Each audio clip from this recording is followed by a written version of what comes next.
To kick off this event officially, I would now like to pass on the floor to Tuomas Storiņš, professor here at the Latvian Riga Technical University, and also the Latvian at CERN.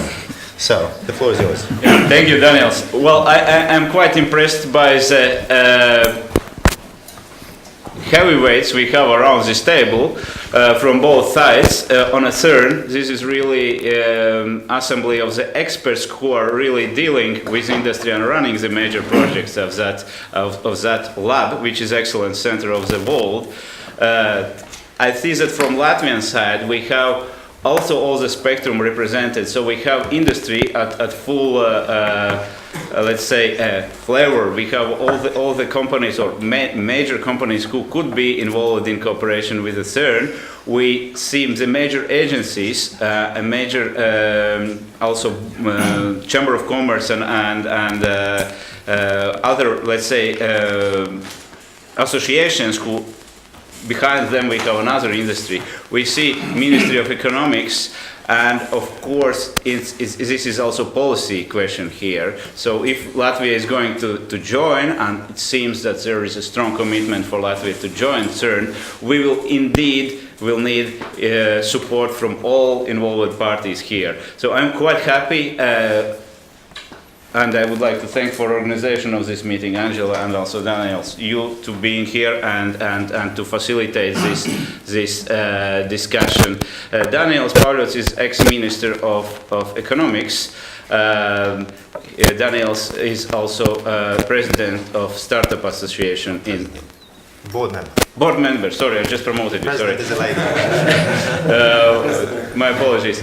So we really, idea here is to have a discussion. It's not a formal meeting. I've been working in ship repair for 10 years. My career started as a mechanical engineer. I know what business means, ship repair, building ships, really dirty metal work. So now I'm at the CERN, but I really know what does it mean. I feel sympathy towards interest of business. I know what is there, and being at CERN, I see that we can get our chance, our opportunity there, and we are not the last players in this orchestra. So it's really to see really what we can do, and from CERN side there is a strong interest of Latvia to being a part of this collaboration, not only scientifically, but business actually is one of the pillars which is important for Latvia to join CERN. So if there's business industry who can supply, who can do things for a CERN, yes, we can go. If there's no such a thing, no willingness, no go. So really our science, gentlemen, depend on you as well, and actually development of this country, if I may say, also has a chance here through this opportunity. Thank you. Thank you, Tuomas. Just to be clear, everything happening this week, this CERN Scientific Week in collaboration with the Riga Technical University, the fact that Latvia is now considering joining CERN as a member is very much thanks to Tuomas Storiņš. So, just for that to be clear. Now, the purpose of the meeting here today is essentially to learn, for the CERN representatives, high-level representatives really, to learn about the needs, the interests, and the possibilities of the Latvian industry. And on the other hand, for the Latvian industry to have a chance to hear what CERN is about and what opportunities it might represent in quite practical ways in terms of how do supply relationships work, etc.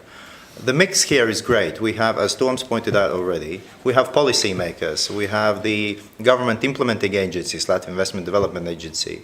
We have representatives of several industry associations, the top ones, Chamber of Commerce, Employers Confederation, the Mechanical Engineering and Machine Building Association. Vilnis Rantiņš didn't say it, but he is the godfather of the industry. Etc., etc. Electronics industry is represented. We have companies from startups, from electronics, from innovative building materials, etc., etc. So I think it's quite a nice cross-section here. Okay, now, without further ado, I would like to ask Raimons Aleksējenko, the Deputy State Secretary of the Ministry of Economics of Latvia, to perhaps give us an insight in how you see what is happening here today and going forward, fitting into the bigger agenda of the Latvian economic policy. Yep, I will try. Firstly, I would like to start with revelations that we are actually not a low wages country anymore, and this is assumed not only in terms of talking with foreign direct investors. It is we have to keep in mind it in even working with competitiveness of our industry. So major goal for now is transformation of industry. And transformation of industry both in technology intensive and knowledge intensive spheres, and it's not anymore just words. It is it was a buzzword for quite a while, but now actually in 3 specific fields we are applying this approach. We started with startup environment, and what it means that in startup field we are concentrating on technologically intensive companies.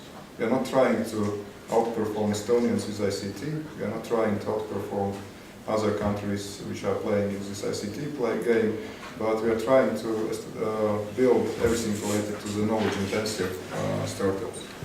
In foreign direct investments, this is another field where we are more and more changing our approach to this knowledge intensive, technological intensive approach. What we are doing there is we are trying not anymore to advertise Latvia, come here and build just a factory. What we try to do, we try to access specific companies and integrate them here in our knowledge creation system.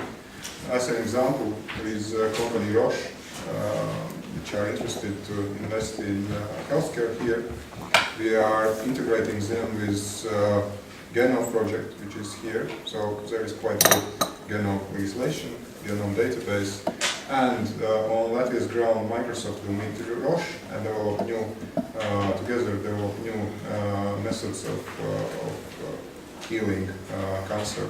And this is type of foreign direct investment what we are talking about. It is finding specific companies, finding knowledge base here, and finding possible cooperation in our knowledge system. With local industry, it's tough and very massive job, because industry is on very good level in terms of profitability. So when we are trying to push our industry from the cost-driven production to the knowledge-driven, they will have to rethink their businesses. So this is why we are today here, and we will try to push our industries that there is this cooperations which at first seems most probably with research institutions. In most cases they don't see benefits for tomorrow. They probably can see benefits for 5 years. But in this case with CERN, why I'm so glad to be here is just because you can show benefits for tomorrow, because it's contracts, it's supply chains, but most probably it will lead to the changes on product development, on their approach, on companies' approach, what can be delivered and how it can be delivered, and what can afterwards lead to new products and new markets. That is why we are here, and that's why I would like to be involved in this, and even when we will leave, we will try to push our industries to just not push, to show what can be benefits, what can be done, and if there is need for just instruments and policies in government side. Thank you.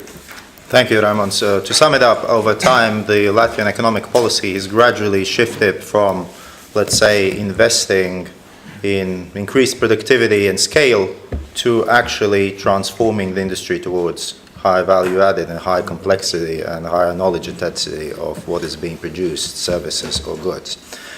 Thank you very much, Raimons. And now, in terms of our agenda for today, the main item on the agenda is clearly the CERN presentation delivered by Maurizio Retenar, and that will take about up to half an hour, and then we will have an open Q&A. So please, gentlemen, ladies and gentlemen, prepare your questions, think about them in advance. This is the opportunity to discuss everything. Let's not be Latvian about it. I clearly have questions myself, but let's seriously take this opportunity. Maybe not just ask Maurizio, but also other gentlemen at the table here. And yes, well, basically we're now going to discuss what is CERN about, how CERN is working with industrial partners and what opportunities might there be for the Latvian business. Okay. Maurizio, the floor is yours. Thank you, Daniel. So I prepared a short presentation, but also don't hesitate to interrupt me for questions even during the presentation. What I want to show you is what is the goal, the objective of how CERN is structured, what are its objectives, and how the money flows from the member states towards industry and salaries, basically, and how we work with industry. And I will give you two examples. One example is my old project that I've been running for 10 years. I mean, what we've been buying, what are the key technologies that we need for this kind of projects. And the other example will be the next big project of CERN, which is in preparation now, that will be the main project of CERN for the next 10 years. And I will show what are the type of equipment and knowledge that we need for this project. Okay. So first of all, about CERN is the largest laboratory for particle physics in the world. Established in 1954 to bring together European nations and develop science for peace. CERN stands for is a French acronym, stands for Conseil Européen de la Recherche Nucléaire. European Organization for Nuclear Research. There is nothing nuclear in what we do anymore. So because in the 50s this was the key word, but now we say that we are a laboratory for particle physics. So the mission of CERN, number one, is of course push back the frontiers of knowledge. So our mission is to promote science, to develop science, to understand the laws of the universe, but point number two is develop new technologies. Because to push back the frontiers of knowledge, we need new technologies. And we want, is part of our mission, really to develop new technologies for both the accelerators and the detectors that are used in accelerators for the observation of the new particles, of what we do. Okay. And on top of that, our new technologies also have an impact, of course, on information technology, but also on medicine and also on other industrial applications. And if I have time, I will show you a few slides on application of accelerators outside of particle physics. Then mission number three, train scientists and engineers of tomorrow, which is also another important part of our mission. And number four, unite people. So CERN, our goal is to be a meeting point where everybody can meet and discuss on an equal basis. There are no preferences, no national privileges, everybody is welcome to participate in our projects from our member states and associations. CERN, so at the beginning, has been growing from 12 European states to 21 member states. We have member states and associate members that participate under some lower conditions to our activities. 2,300 staff members, other personnel, scientific users means about between 15,000, 17,000 nowadays people just around CERN, but only 2,300 are actually paid on the CERN payroll. Yes, the budget is of the order, is easy to remember, is of the order of 1 billion Swiss francs. And I think so this corresponds to 900 million euros per year. Maurizio, let me clarify. This is the annual budget. It does not include like the capex for new large projects, or does it? No, everything is included. So we are lucky in a sense that we have a privilege in the scientific environment, the scientific world, because since the last, I think, 10, 20 years almost, we run on a constant budget. So every year we get the same amount of money from the member states, adjust for inflation and with some adjustment for the exchange rates. And this is a kind of a privilege because it allows us to plan for the future. So we can have some kind of long-term planning because we have, of course, the budget has to be reapproved every year. So we never know what will happen next year, but there is, let's say, a kind of gentleman agreement that we can count on a constant budget from which we pay the operating expenses plus the new projects. How we do it? So what do we do? How we achieve our mission? We build, operate and maintain a large complex of particle accelerators. They are all interrelated, so you know the largest one, the Large Hadron Collider, 27 kilometers in circumference, but there is a whole system of chain of injectors to this accelerator that work as injectors that also serve other experiments, physical experiments at the position. So altogether I think that we can say this is the largest machine ever built by humankind. So, and always to work together in the same way. And basically, all these accelerators are used to provide a beam of particles to the experiments. The scientific experiments are also huge cathedrals. You can see if you have later also some photographs of the experiments. The model, let me say the business model is that CERN is paid to build and maintain and operate the accelerators. Most of the staff that you have seen paid by CERN is there for the accelerators, and a small fraction of the staff is also there for the experiments, but the contribution to the experiments come from outside, come from universities, from laboratories, and CERN is only a small contribution to the experiments, but also keep the overall controls, is responsible for the overall integration of the experiments, of these experimental facilities. Okay, so... But if I may, just the Latvian audience generally thinks that CERN and the Large Hadron Collider, that's the same thing and that's the only thing. But basically what we can see here is actually an interconnected network of accelerators. It's actually a huge complex of things. And as pointed out already, this is one of the preeminent scientific institutions in the world, the largest machine in the world. It's actually the largest freezer in the world, because it operates under constant temperature of absolute zero, which is it's less than the space. Essentially, it's a 27-kilometer long freezer, if you can imagine that. Yes, yes. Okay, I was just discussing with Paul Collier coming here that it's really unbelievable how it works, because now we start working more and more with reliability models to calculate from the MTBF what is the probability of failure, and probably if you calculate from the LC, it will never work. I mean, so there are so many components interconnected that really it's a very complicated machine, and it's really a great achievement that it works so well. Maurizio, this brings me to the Tuom's favorite point, is that this is a scientific institution, but this is the biggest machine in the world. So that basically means there's lots of engineers working on it, in manufacturing it, in maintaining it, in developing new solutions. So what was the ratio you said per scientist? Well, 1 to 20. One physicist to 20 engineers. Yes. So it's one of the largest engineering companies in the world, if you like. We are one of the very particular physicists. Particular physicists in the percentage of the overall staff.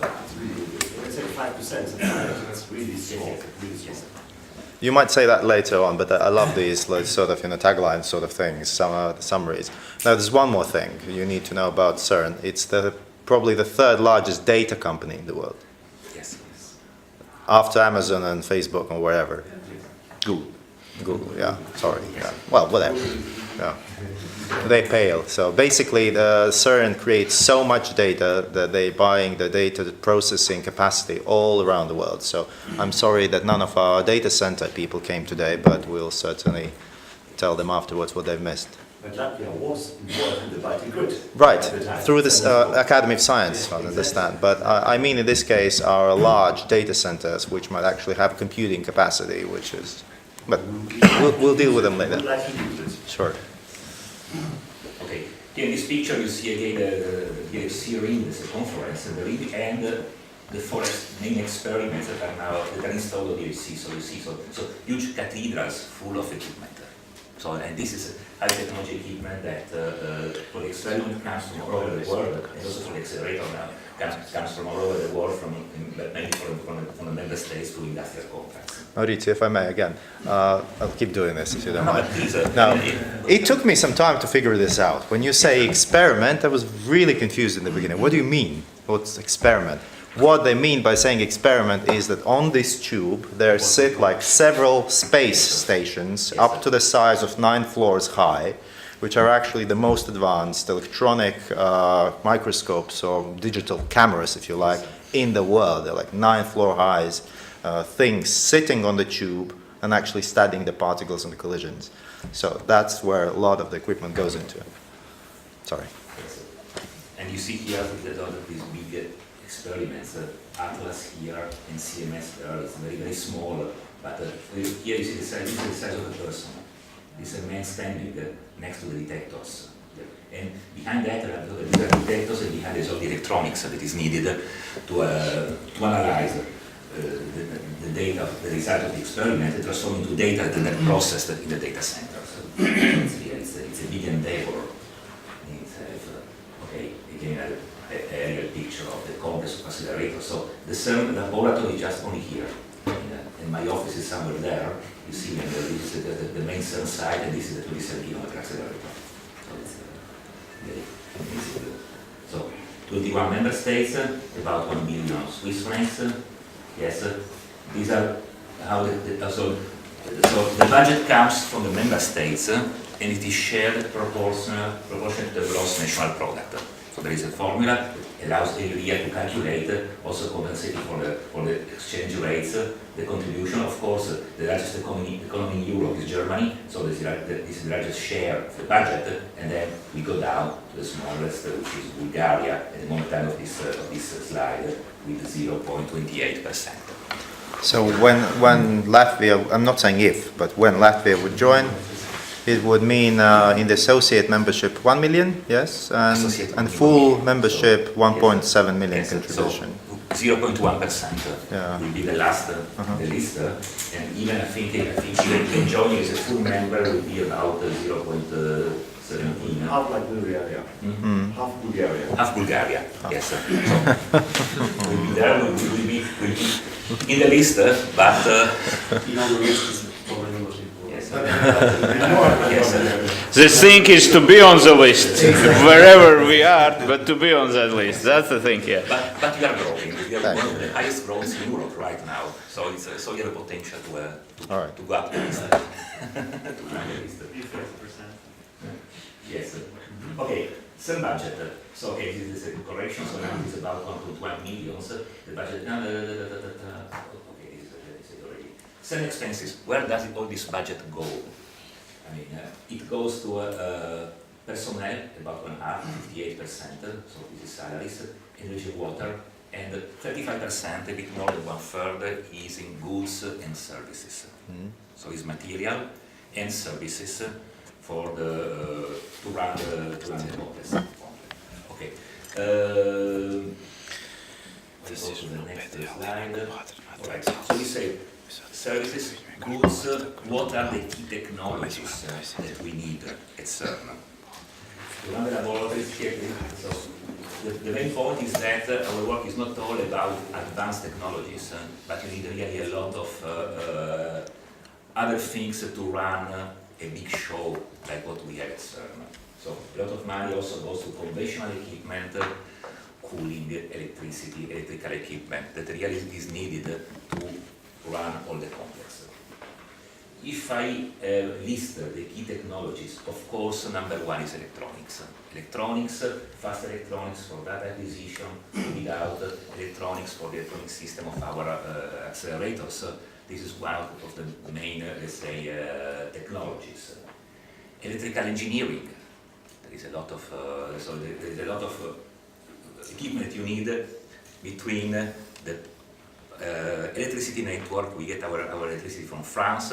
We have the plug, but between the plug and the beam, this accelerated, there is a lot of equipment. There are transformers, power converters, microwave equipment. There is really a lot behind that. Perhaps I can just say there that CERN takes its electricity from the French grid at 400 kilovolts, and we're responsible for everything beyond that, stepping down at various levels. We have 66 kilovolts, 18 kilovolts, etc.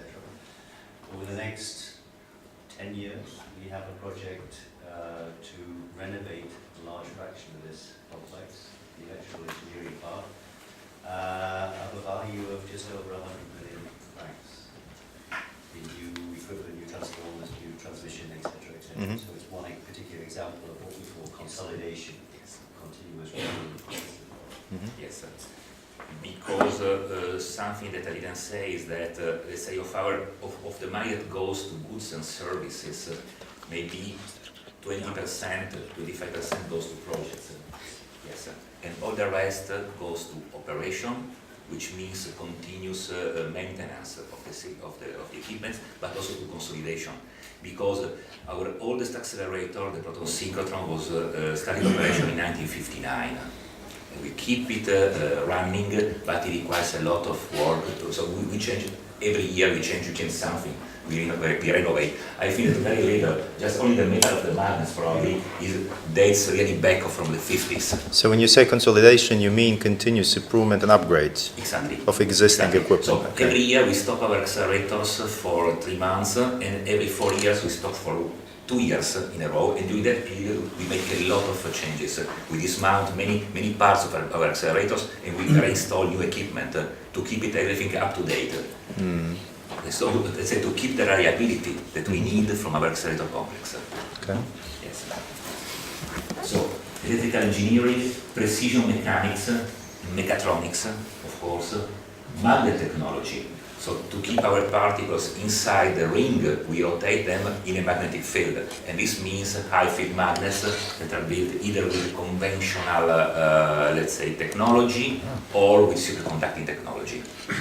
So, power supplies, energy storage, management, microwave equipment, because how we accelerate particles, we use radio frequency waves.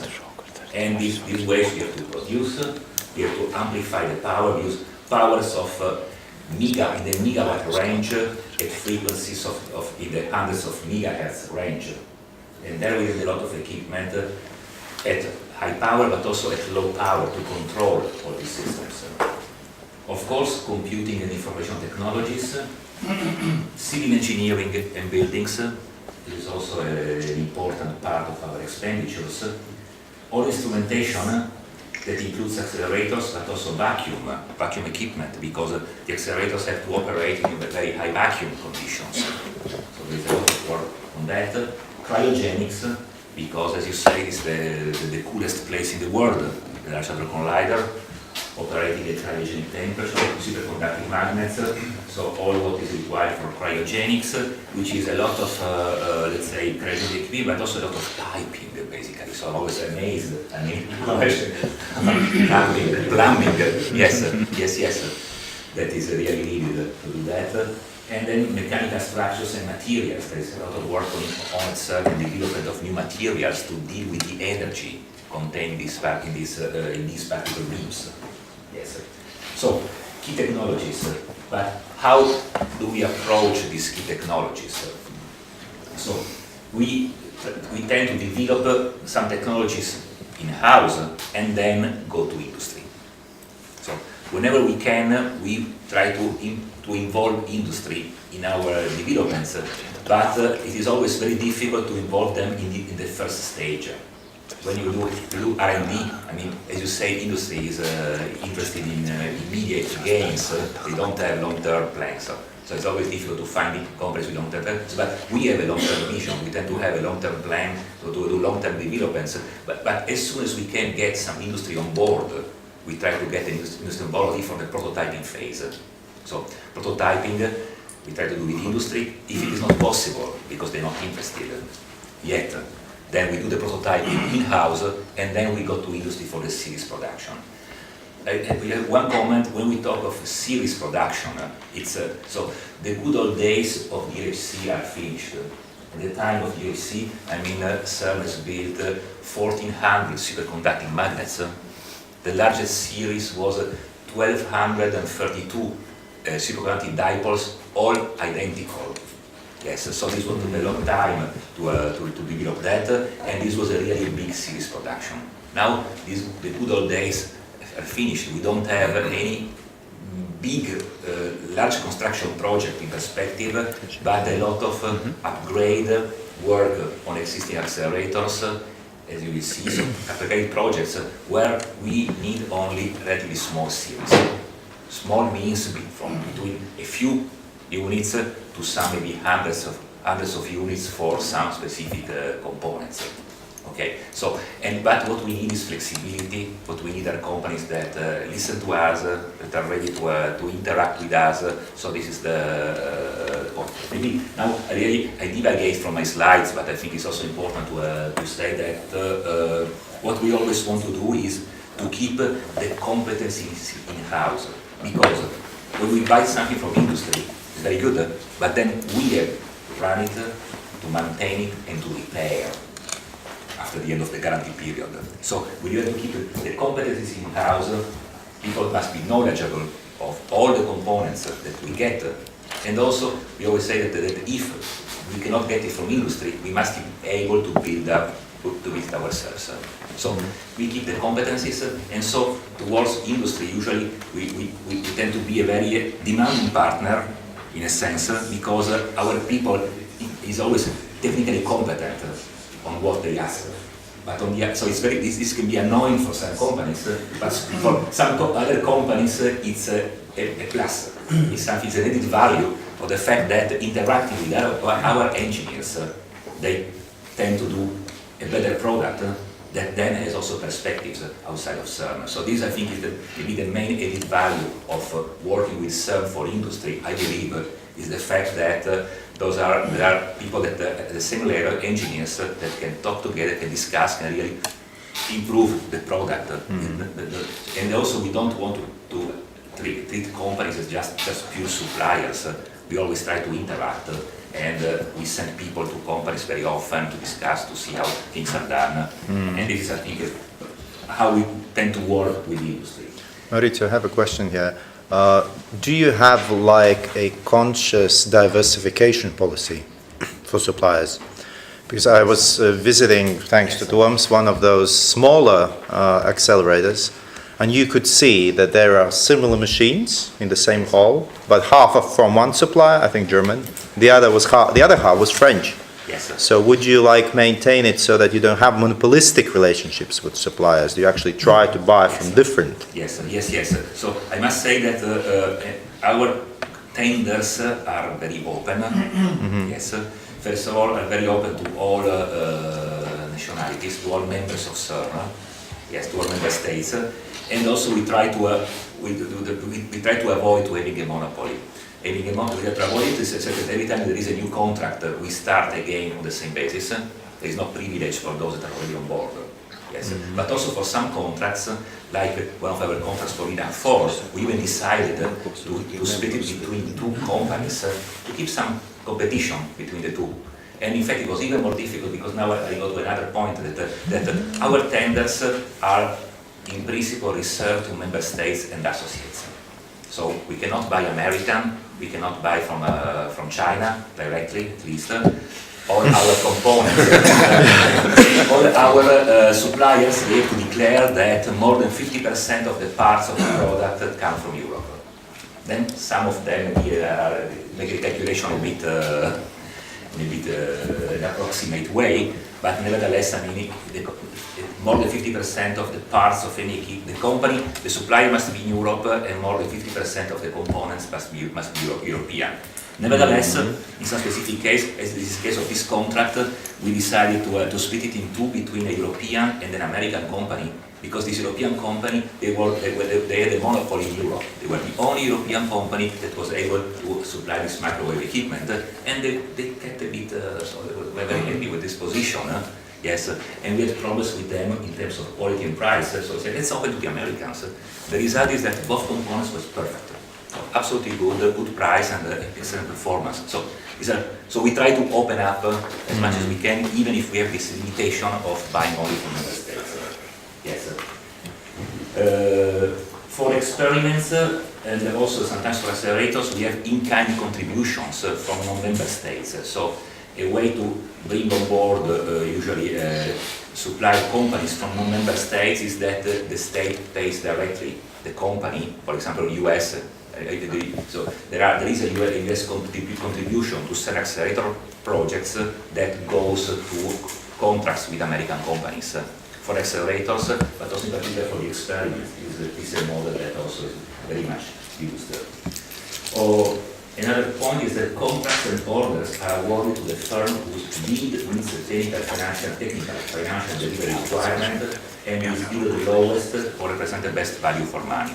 Best value for money is not yet very much used for technical components, it's more used for services. Which means that for technical supplies, we go for the cheapest, the lowest value. Lowest. We want also to keep a balance between the contributions of the member states. So also important is always the lowest. Nevertheless, so we don't have any rule that contracts awarded must be proportional to the contribution of a member state, because this goes against quality, against competition. Nevertheless, we try to balance because we want to make so there are some rules that in case a poorly balanced country has a lower offer than so they is say a bit higher, we can ask them to go down in order to align with the lower bidder. So there are some compensations, and for the moment it works very well. So we can keep a good balance. Just a little comment. Ladies and gentlemen, please note that CERN is not subject to EU procurement directives. Yes. CERN has its own procurement policy, therefore this is very important in how CERN does it. Yes. We have our own system, so it's quickly explained here. So contracts between 50k and 200k Swiss francs are managed through a price inquiry without pre-qualification stage. And what is important, which is really peculiar of the CERN procurement rules, is that above 200k, so for large orders, we go for two stages. A pre-qualification, so we invite companies to present their, to show that they are qualified to produce a certain good. And then once they are qualified, they go to the next stage, which is the tendering process, where the contract goes to the cheapest, basically. Cheapest complying with the technical requirement. Yes. Everything is very public, so all the calls above 200k are public, so are published on the CERN website. Below, they can also access through the CERN database. It is very important when we work with the countries, the role of the industry liaison officer. So every country at CERN has an industry liaison officer who is informed of every order that is coming out, every tender, and they propose companies. So these people, they are the contact, make a contact between the CERN services and the industry base in the different countries. So they propose companies, and some of them are very proactive. I mean, knocking at my door many times, but do you have anything? Because you know, in my country we do this kind of things, blah blah blah. So, which is, I think, it's a good way of seeing their role. It's something which is very important, and it helps. Now I go to my two examples. So number one, the past. So this is what we have been building over the last 10 years. So I've been the project leader for LINAC 4, which is a 90-meter linear accelerator, which was inaugurated 2 weeks ago. So it works after the 10 years of work. The total cost was about 100 million Swiss francs, so 90 million euros. So it's 10 years of work, but preceded by 10 years of studies and R&D. So looks like it's an accelerator. The accelerator is the equipment hall, so a lot of electronics is seen from the outside. And this is our budget profile. So we spent about 100 millions between 2008 and basically last year. This is the spending profile. And I was signing all orders above 10,000 francs. So I've seen 100 millions of passing over my desk. So it's been an interesting experience, also because I've been very proactive, so really I was behind all the contracts. I wanted to know, where this money was going. It is taxpayers' money, so we take a lot of care of it. Yes. And so, if I look where these 100 millions went for this specific accelerator project, is 60 millions went to building a civil engineering, 9 million for infrastructure and services, electrical infrastructure, cooling, water cooling, cabling. Then accelerating structures, these high precision mechanics, mainly in copper and stainless steel, 11 millions, high power radio frequency equipment, 11 millions, power converters, 10 millions, magnets, 2 millions, vacuum equipment, 3 millions, various mechanical components, 2, beam instrumentation electronics, 5 millions, and then ion sources, 5 millions. So it really goes in over many directions, and some of them are really high-tech, and some are less. I want to give you 3 success stories of LINAC 4 that I like. Okay, you had already one of the competition between the Americans and this French company that I told you already the story, but it was another success story. But here, 3 examples. So this is a permanent magnet quadrupole. So it's only 60 millimeters in diameter and 80 millimeters in length. And you see, this is a permanent magnetic material. Yes, or special type inserted in a stainless steel holder, high precision machining for the permanent magnetic material, then and for the holder, shimmy so adapting this magnet to obtain the correct magnetic field that we needed in the hole here where the beam goes through. Yes, we needed 135 of those. The technology was developed originally in the US, but then the company left the market. You know, that is the American market. They say, okay, they found something more profitable. They say, okay, we stop. We don't want to build them anymore. So we wanted to re-import the technology in Europe. But there was no company in Europe able to do that. So we made a first study at CERN, design at CERN. Then we made a first call for tender for a prototype, for 3 prototypes. 2 companies participated. One was a large company that at the end made a very bad prototype. So a large company for them was just a small work. And then there was a small PME, a startup from Spain that came in thanks to the ILO from Spain that was very proactive, knocking on my door. So, and they worked with us. So our engineers were explaining them how these magnets are made and what they wanted, in a sense. They went there many times. The result was perfect. Perfect in terms of time, in terms of quality, and now they are selling these kind of quadruples a bit everywhere for particle accelerators. They have a market on particle accelerators, but also they have experience in permanent magnets that they sell outside of the particle accelerator market. So I've seen them at the conference last week, and they had a booth there, and they were extremely happy with the outcome. So of the fact that we are very important in Europe, this technology. Second example, so the largest procurement, modulators, which are these big cabinets here, 110 kilovolts, pulsed, 5 megawatt ampere, 1.8 millisecond pulses, 2 hertz, 14 units, so it's a few millions, I think 3 million contracts, something like that. Here we made a prototype at CERN, and then we gave the blueprints to industry. Just please now make a further series of 14 units. It went to a Belgian company. They had some troubles, and we to send our engineers there to help them, but then they made it, and now they are selling also these modulators to other projects. This was an unwanted technology transfer. These are 352 megahertz transmitters, 5 units, 35 kilowatts peak that we needed for LINAC 4. We asked that those are 350 megahertz. For us, an important point is electromagnetic compatibility.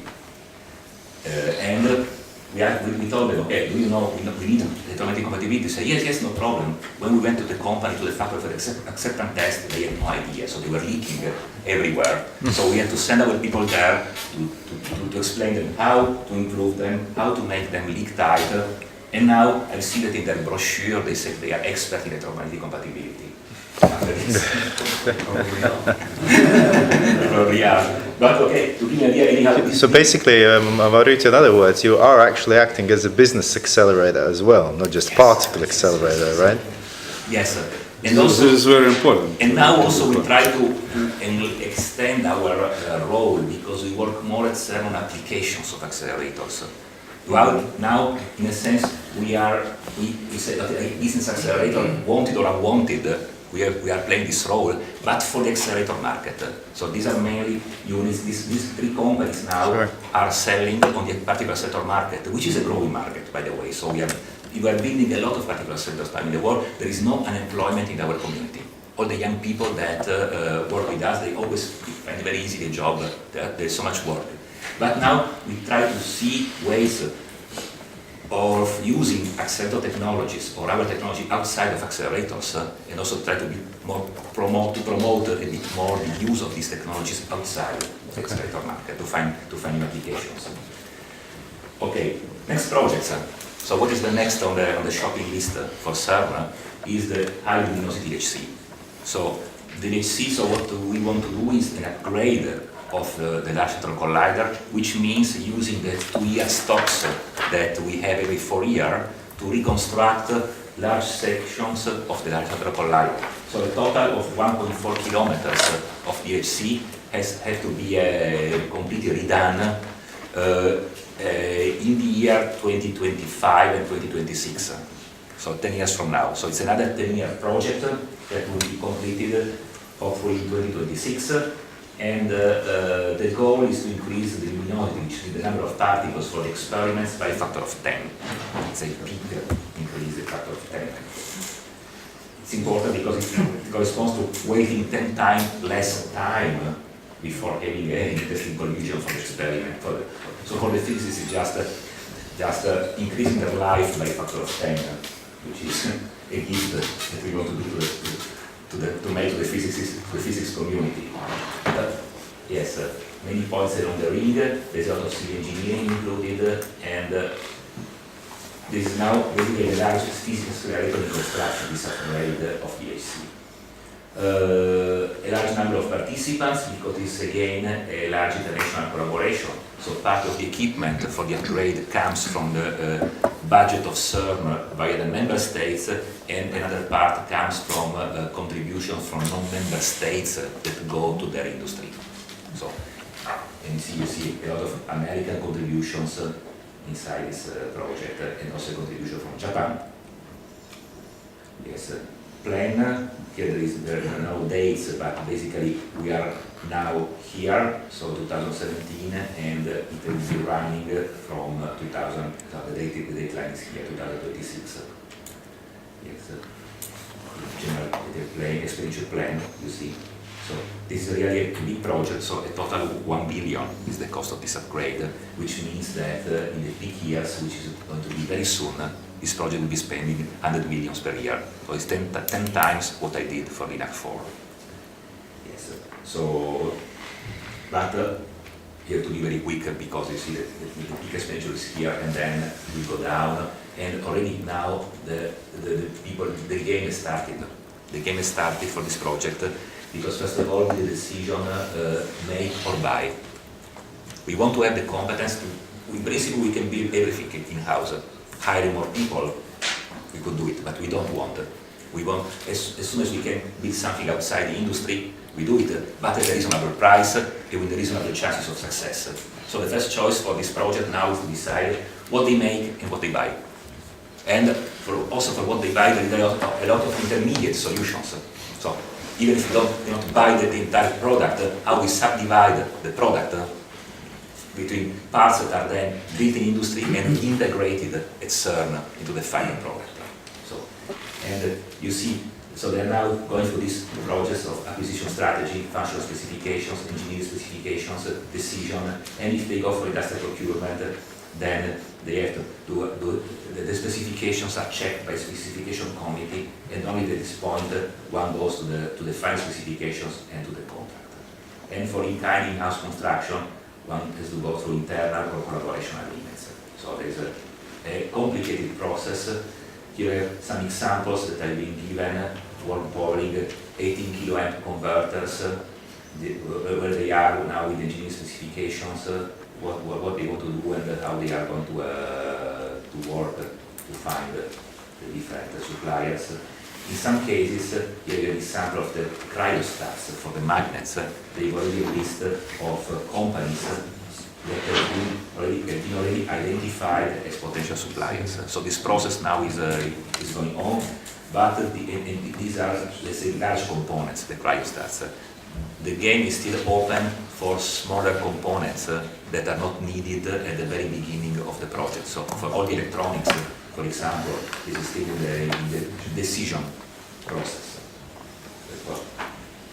Here, and then here I'm left with a few photographs on what in particular they are doing. So the big magnets, superconducting magnets, most of them are not bought directly from industry. They are integrated as integrated component from industry. So coders, CO laminations, gauges, quench heaters. These are all components that are made by different industries and then integrated. Magnets component assembly. So You see the 77 cryostat units, this is one of the largest orders for this project, which is already in preparation, but all the rest is going on. High precision assembly and manufacturing technologies, you see the kind of equipment that is required for this system. This is the cryo cavity systems, cryostats, cryomodules. And all this, I think that it will be very difficult to get this as a complete unit from industry. This is something that is going to be integrated with the components. Every component here will be probably ordered from a different industry. Model collimators. Collimators use new materials for high temperatures. So there is a lot of work in CERN development of new materials. And of course, it's important then to find industrial partners to develop new materials. Cryogenic systems, so a lot of piping, but cold box cryogenic distribution system, these are all the plumbing that we were mentioning before. Ultra high vacuum components systems, so not only this is the typical beam pipe, you see, precision machining on special material and often coatings that are required to handle the ultra high vacuum that you need into these components. Superconducting links, beam instrumentation, there's quite a lot in terms of instrumentation, in terms of components, in terms of electronics, beam instrumentation, power converters, another important component, and the high luminosity you see as fostering R&D collaboration, as I would say. So this is usually in the DNA of our projects, is really to try to foster collaboration with industry from the very beginning, as much as we can. If they want to jump on board, because often the problem that we have is long-term planning versus short-term planning. Yes.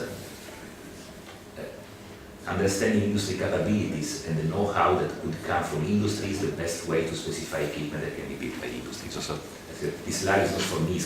I got this from the industry people of HLC project, but I like what they say. I mean, so I completely share their approach to industry. Two more slides, I think, accelerator applications. So we want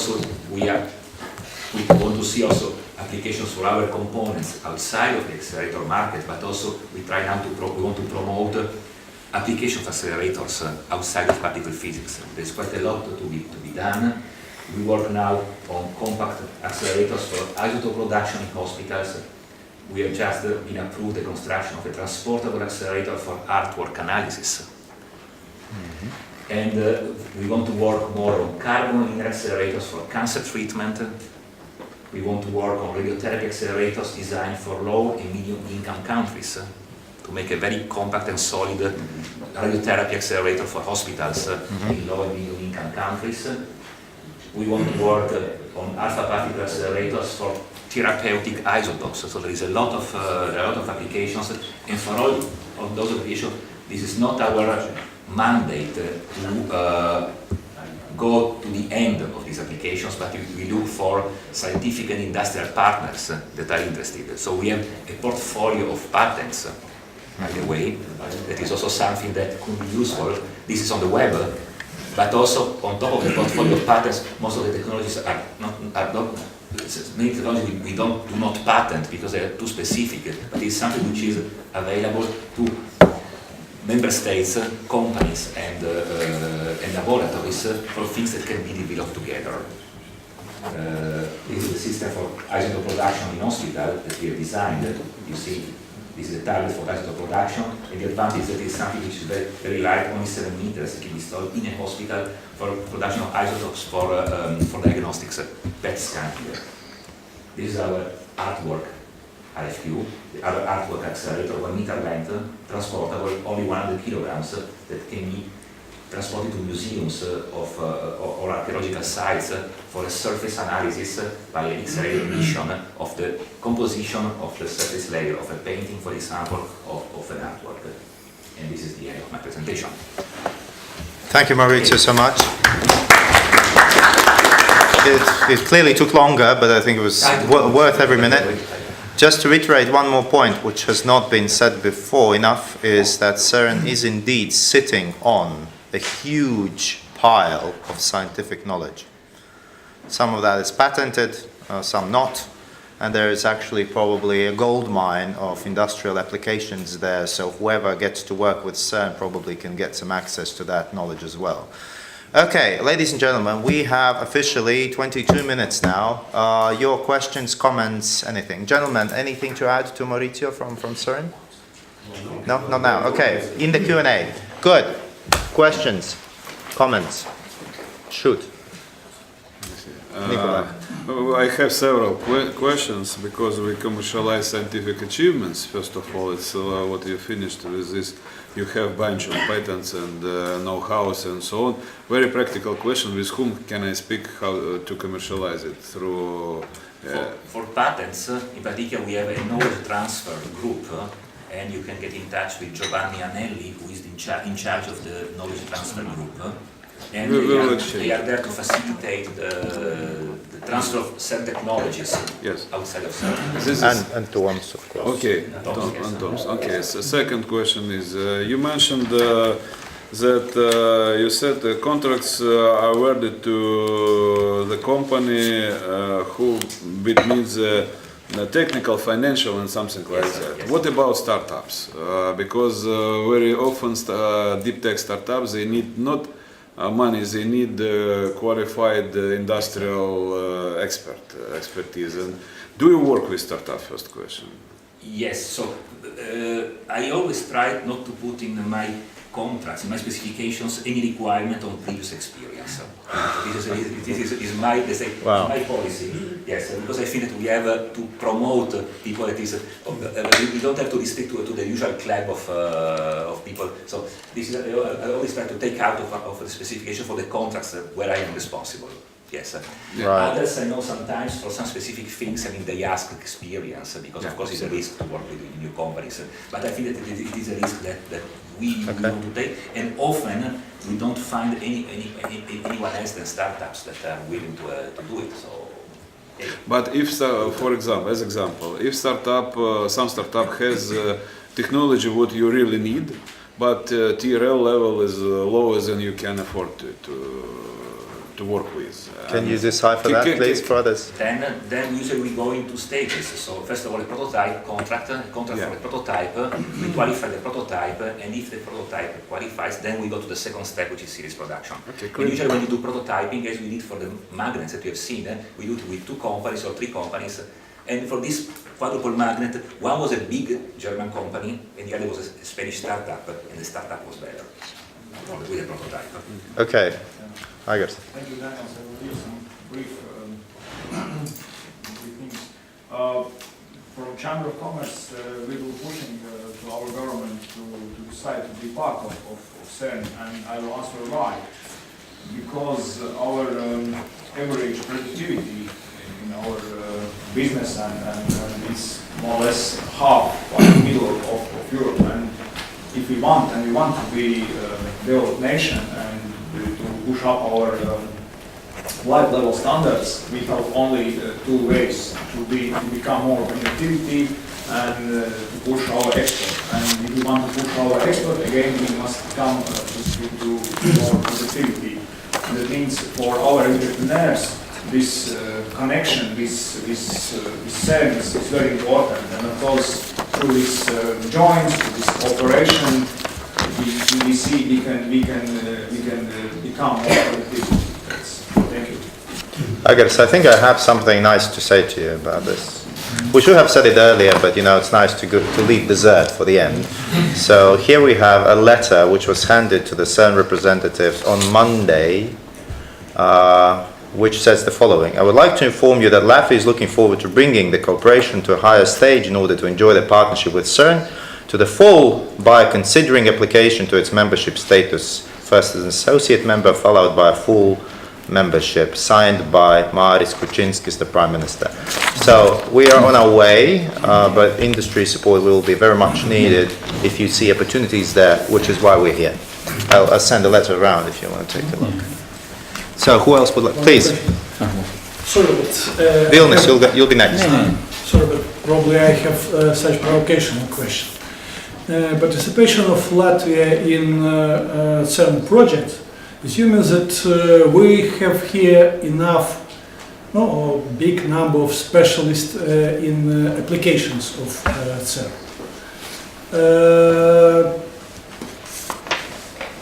I know only that our universities do not produce specialists in nuclear physics, nuclear engineering, nuclear electronics. To regret, rector of technical university is not here. Maybe this question to Tom or Daniels, like a governmental people. How Latvia is planning to grow a young generation of specialists in nuclear industry? Because activity of CERN require very knowledge of very certain subjects and activity, nuclear technologies, nuclear applications. Easiest way to create, for example, in a technical university, faculty or department of nuclear engineering. All technical universities in Europe have such department. I know only one such university, Riga Technical University. No such specialist for that. I know because I'm working in nuclear industry. Thank no you. Specialist at all. Toms will take it. If certain colleagues feel like chipping in, please do. I just would add one thing, because there's the question of scale and technology in here. So first of all, where does CERN spend its money, and in what quantities? So roughly speaking, a third of our annual budget for materials goes on orders less than 50 kilofrancs. Another third is in the range 50 kilofrancs to a few hundred kilofrancs. And the last third is the big contracts. So it's not a question that you're only coming to win massive contracts, etc. In fact, a large fraction of our money is in relatively small contracts. So that's the first thing. You can start small and work bigger, and there are many, many opportunities. The second thing is that not everything we buy is beyond the state-of-the-art technology. And again, many of our purchases are well within your capabilities today as an industry to provide the equipment we need. And with time you become more and more, shall we say, into the higher technology areas you can really know. But again, you can start with technologies that you already master. Okay. I think the idea of the presentation was not to scare you off about our high level of expertise. We might have, for instance, concrete. Good stuff, yes. It's very basic, but we have special needs for concrete. For instance, concrete for shielding against radiation. So I could imagine that our engineers would work with you together to develop special concrete type. So we also have other things. But Vladimir, I think, was asking a question in a slightly different vein as well. Basically about the fact that to collaborate with CERN, it's not just the industrial part, it's also the scientific part, and how about the scientific capability, academic capability in the field of particle physics, etc. So, Toms, maybe you could take that. Well, I will be very brief. I'm talking as advisor of Ministry of Education and Science. So, Ministry of Education and Science is clearly understanding that we need to fulfill three criteria to apply for membership to CERN. First, political commitment. We do have it. Second is mature industry who can supply products and services to CERN. We do have it. Third criteria, science of particle physics or discipline of particle physics in Latvia, which is non-existent. We know it. So what we can do is to work on it.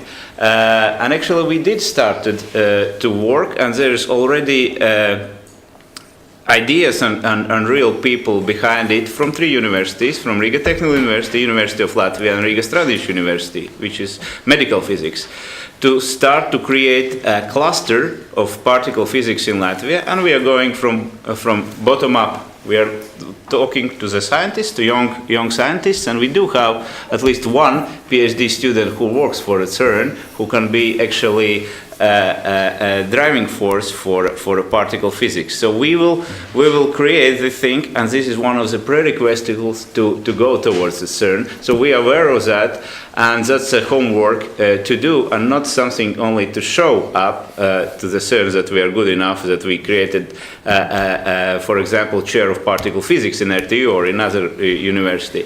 No, it's about to create a community. It will take years. CERN knows our situations that we don't have it, but we also can count on a support, and this was expressed yesterday to the minister as well, from the CERN to help us to create such a particle physics or high energy physics cluster in Latvia. So there are several things to address here. Valid point, we know it, and we're going to work on it. And chances are you might actually be engaged, I mean, given the competence in the area, etc. Toms, once you got to speaking, could you explain what was this that we were sending around? I think there was more than one question on what it was. Well, this is thing we can make in Latvia. I'm production engineer. This is part of Linux 4, the latest. It's a medical accelerator. Oh, right. Okay. It's accelerator for cancer treatment that we developed in the early 2000s. Yes, Yeah. but it's just one cell, and I think there are 200 or 300 of those cells that have to be braced together, stacked up one over the other with very high precision. So this is clearly within our capabilities, and again, not everything is absolutely super high duper tech.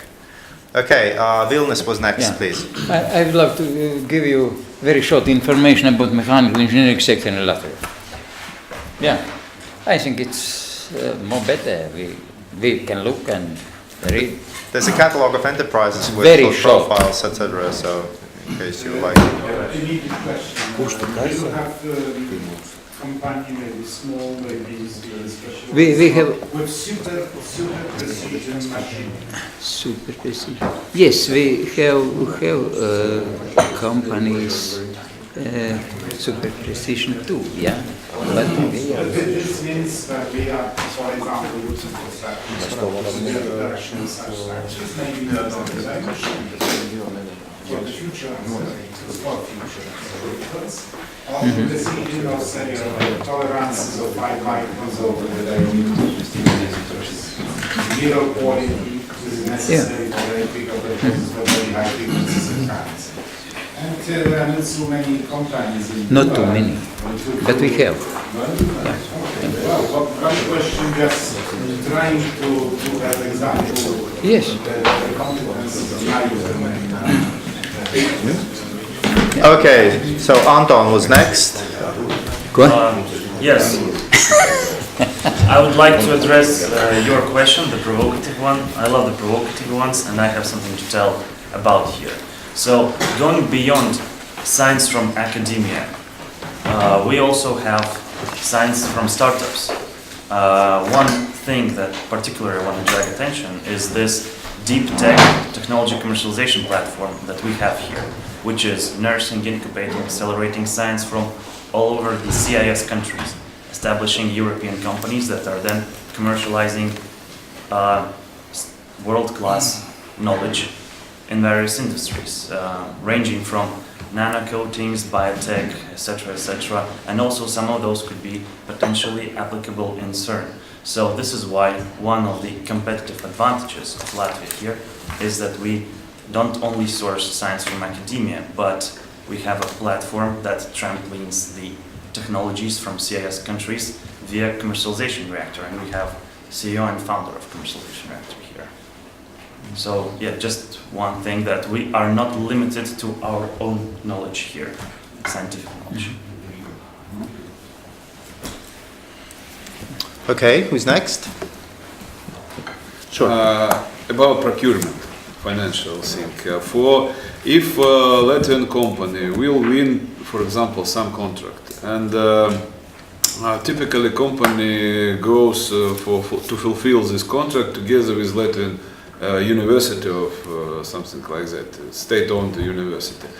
What is the nature of this money? Is it public money, or in terms of universities understand it, or it's quasi-private money? Because we have a law here in Latvia. If money are private, it means university can't work directly for such SME or company. It should be done tender for IP created under this contract or not. This is of public money.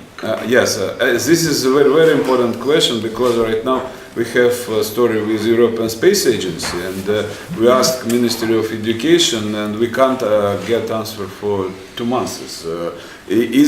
Are money from European Space Agency are private or not? This is. I think it's up to your country to define that. It's not up to us. It's you, Latvia, define what you think it is, and then you make your rules. Sorry, it's not up to us. So you have been in similar situations before. I would imagine that there must be cases where the EU funding, like EU structural funding, something that is under the remit of DG competition in Brussels, etc., would somehow, would be looked at when combined with your funding, for example. No? No? Our funding comes from the member states. It is public money, but we are free to get procurement contracts as we want. If it is a procurement, then we can spend as you want. So an industry can compete, but also a laboratory, a public institution, they can compete for a CERN contract, for example. They can get a CERN contract. Yes. If instead we want to get something from the collaboration agreement, then we are also the case where we make a collaboration agreement with an institute or university, and then they subcontract all or part of the work to a company. It's another way to get things. So essentially, these conditions are set forth in, let's say, your charter and your, let's say, agreements with the countries that join us as member states. So that could be legal basis for setting clarity on this. CERN is effectively a country. Yep. It's a state. Like Vatican.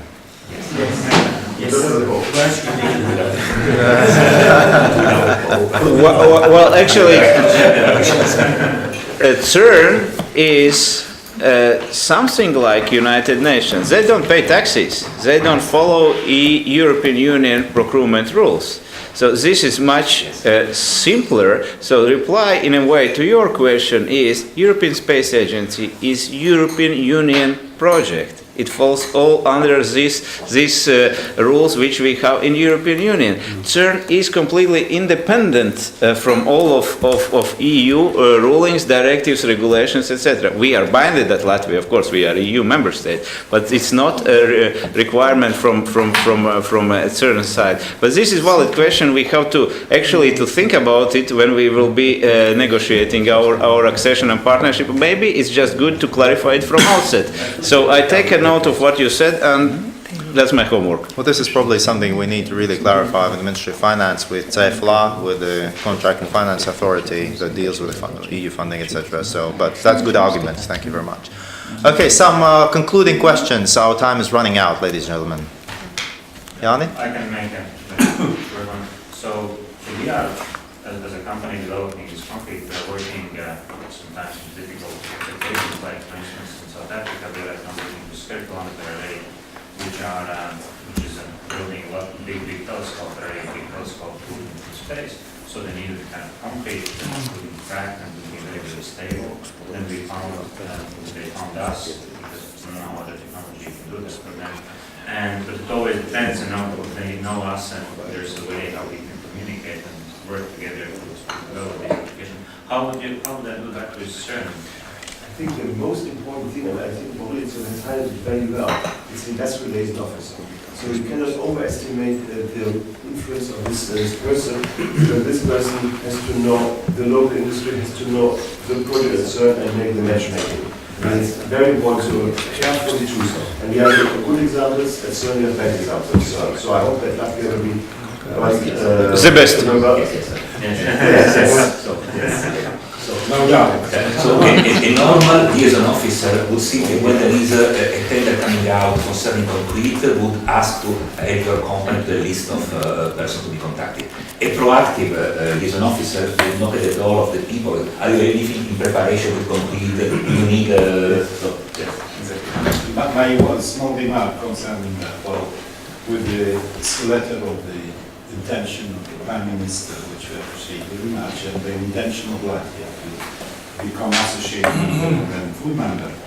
procedure will be such that CERN is at the moment of having official request for association will send a task force, so-called, to Latvia.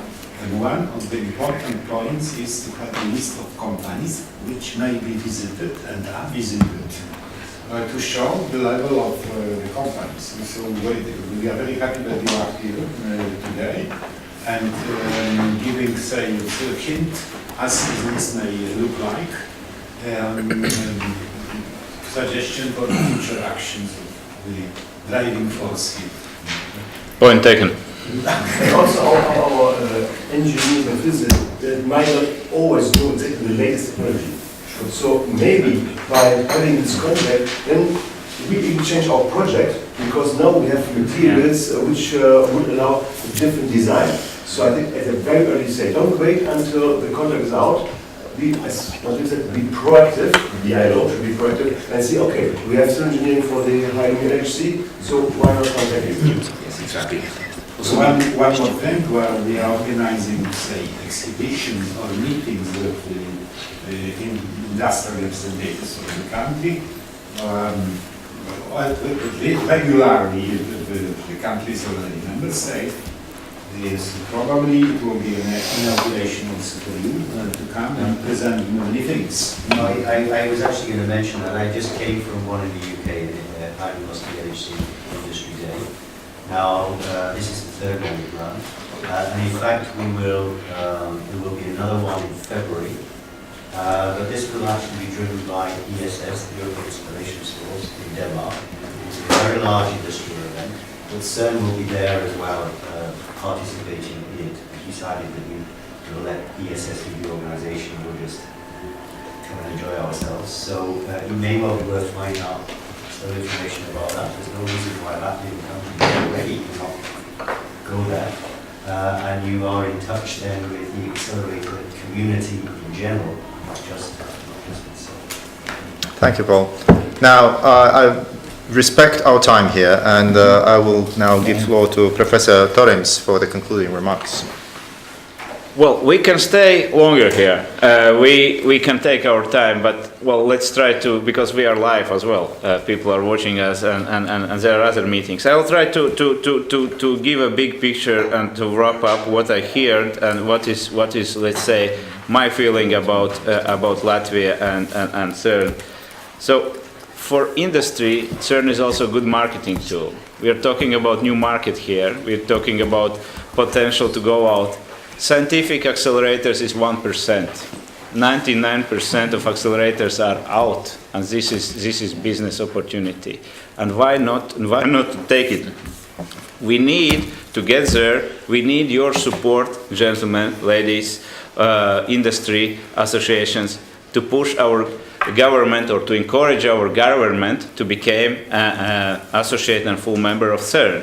So this is instrumental because we are talking about budget of this country, and this has to be foreseen in a budget. We are talking about 1 million of euros, which is not small money. So we need really to show what are the benefits, really to clarify in transparent and honest manner. We don't need to create anything which doesn't exist, but really to work with our society and political establishment to take this opportunity and to get this access to also to technologies. We're talking about access to R&D, so we can really boost our, I'm a mechanical engineer, production technologist. I know that there are a lot of things, I've seen them myself at CERN, which we can take, bring home, improve our output. So this is really an instrumental. And of course, I think if CERN will invite Ministry of Economics or the next visit to the CERN, I think this should be done together with a group of industry from Latvia and with the main associations, so we can really work on. It's better to see it once than to talk about it 10 times. Mauricio did excellent presentation, but when I was there first, it's really, I could not believe that it works. But it does, and this is where I conclude, and I really thanks a lot for this. It does, and it was built by human beings, and there's no reason to believe that we could not help with that going forward. Ladies and gentlemen, thank you very much for your time. Thank you for watching online. We have some refreshments here. If you have time, please stick around and please appreciate the fact these are some of the very top people at CERN, and you can't possibly find better people to ask your questions. Thank you very much.